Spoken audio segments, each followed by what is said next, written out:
Hi dears, Nishi's kitchen വ്ളോഗ്സിലേക്ക് സ്വാഗതം.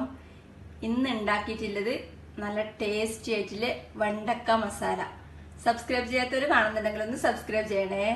അപ്പോൾ ഇതെങ്ങനെ ഉണ്ടാക്കുന്ന നോക്കാം. അതിന് ഞാനിവിടെ വലിപ്പം കുറഞ്ഞ 20 വെണ്ടക്ക നന്നായി കഴുകി മുറിച്ചെടുത്തിട്ടുണ്ട്. ഇത് എണ്ണയിൽ ഫ്രൈ ചെയ്തെടുക്കണം. അതിന് അടുപ്പത്ത് ഒരു പാൻ വെച്ച് തീ കത്തിച്ചിട്ടുണ്ട്. പാൻ ചൂടാവുമ്പോൾ ഇതിലേക്ക് 1 ടേബിൾ സ്പൂൺ എണ്ണ ഒഴിക്കാം. ഞാനിപ്പം നല്ലെണ്ണയാണ് എടുത്തിട്ടുള്ളത്, ഏതെണ്ണ വേണമെങ്കിലും എടുക്കാം. എണ്ണ ചൂടാവുമ്പോൾ ഇതിലേക്ക് മുറിച്ച് വെച്ച വെണ്ടക്ക ഇട്ട് ഫ്രൈ ചെയ്തെടുക്കാം. ഇതിന് ഒരു 3-4 മിനിറ്റ് മീഡിയം ഫ്ലെയിമിൽ ഇളക്കി ഫ്രൈ ചെയ്തെടുക്കാം. ഇപ്പോൾ വെണ്ടക്ക പാകത്തിന് ഫ്രൈ ആയിട്ടുണ്ട്. ഇതിൻ്റെ പച്ചപ്പൊക്കെ മാറി കളറ് ലൈറ്റ് ബ്രൗൺ നിറായിട്ടുണ്ട്. ഇനി തീ ഓഫ് ചെയ്ത് ഇതൊരു ബൗളിലേക്ക് കോരി മാറ്റാം. ഫ്രൈ ചെയ്തെടുത്ത വെണ്ടക്ക ഒരു ബൗളിലേക്ക് മാറ്റിയിട്ടുണ്ട്.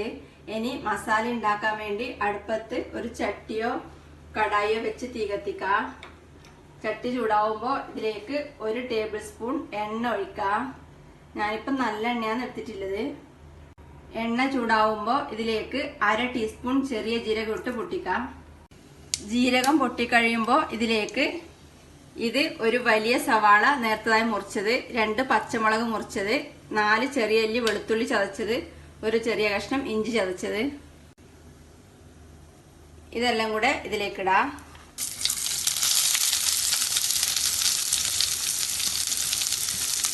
ഇതിന് കുറച്ച് സമയം ഇളക്കി വഴറ്റാം. ഉള്ളിയും ഇഞ്ചിയും വെളുത്തുള്ളിയും എല്ലാം വാടി തുടങ്ങുമ്പോൾ ഇതിലേക്ക് ഒരു തക്കാളി ചെറുതായി മുറിച്ച് ചേർക്കാം.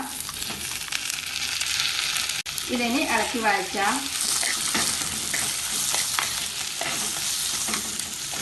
തക്കാളി വാടി തുടങ്ങുമ്പോൾ ഏറ്റവും കുറച്ച് വെച്ച് ഇതിലേക്ക് 1/4 ടീസ്പൂൺ മഞ്ഞൾപ്പൊടി ചേർക്കാം. 1 ടീസ്പൂൺ മുളക് പൊടി ചേർക്കാം. ഞാൻ പിരിയൽ മുളക് പൊടിയാണ് എടുത്തിട്ടുള്ളത്. 2 ടീസ്പൂൺ മല്ലിപ്പൊടി ചേർക്കാം. 1/2 ടീസ്പൂൺ ഗരം മസാല ചേർക്കാം. 1/4 ടീസ്പൂണിന്റെ പകുതി ചെറിയ ജീരകം വറുത്ത് പൊടിച്ചത് ചേർക്കാം. ഇനി ഇതെല്ലാം കൂടി ഇളക്കി വഴറ്റാം.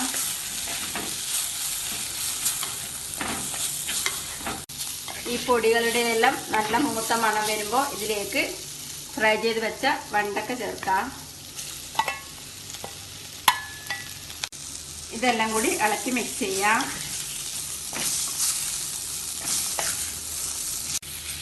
അതിനുശേഷം ഇതിലേക്ക് കുറച്ച് വെള്ളം ചേർക്കാം. ഒരു 1/4 കപ്പ് വെള്ളം ചേർക്കുന്നുണ്ട്. ഇത് തിളപ്പിച്ചാറ്റിയ വെള്ളമാണ്. തിളപ്പിച്ചാറ്റിയ വെള്ളം ഉണ്ടെങ്കിൽ അത് ചേർക്കാം. ഇനി ഇളക്കി മിക്സ് ചെയ്യാം. ഇത് ഞാനിപ്പം കുറച്ച് തിക്കായിട്ടുള്ള മസാല ഉണ്ടാക്കുന്നത്. നിങ്ങൾക്ക് ഗ്രേവി വേണമെങ്കിൽ ഈ മുളക് പൊടിയും മല്ലിപ്പൊടിയും ഒക്കെ കുറച്ചധികം ചേർത്ത് കുറച്ചും കൂടെ വെള്ളം ചേർത്ത് ഉണ്ടാക്കാം. ഇനി ഇതിലേക്ക് ആവശ്യത്തിന് ഉപ്പ് ചേർത്ത് ഇളക്കി മിക്സ് ചെയ്യാം. അതിനുശേഷം അടച്ച് വെച്ച് തീ കുറച്ച് ഒരു 5 മിനിറ്റ് വേവിച്ചെടുക്കാം. ഇപ്പോൾ അടച്ച് വെച്ചിട്ട് ഏകദേശം 5 മിനിറ്റ് ആയിട്ടുണ്ട്. ഇനി ഇതിലേക്ക് കുറച്ച് മല്ലിയില കൂടി ചേർത്ത് ഒന്ന് ഇളക്കി മിക്സ് ചെയ്തതിന് ശേഷം തീ ഓഫ് ചെയ്യാം. നല്ല അടിപൊളി ടേസ്റ്റിൽ വെണ്ടക്ക മസാല റെഡിയാണ്. ഇതിനി ഒരു പ്ലേറ്റ് സെർവ് ചെയ്യാം. വെണ്ടക്ക മസാല ഒരു പ്ലേറ്റിൽ സെർവ് ചെയ്തിട്ടുണ്ട്. ഇതിൻ്റെ മേലെ കുറച്ച് മല്ലിയില മുറിച്ചതിട്ട് ഡെക്കറേറ്റ് ചെയ്യാം. നല്ല ടേസ്റ്റിയാണ്, ഉണ്ടാക്കാൻ എളുപ്പമാണ്.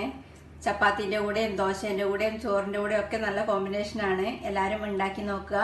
അഭിപ്രായങ്ങളും നിർദ്ദേശങ്ങളും അറിയിക്കുക. ഇഷ്ടപ്പെട്ടാൽ ലൈക്കും കമൻറ്റും ഷെയറും ഒക്കെ ചെയ്ത് സപ്പോർട്ട് ചെയ്യുക. Thank you.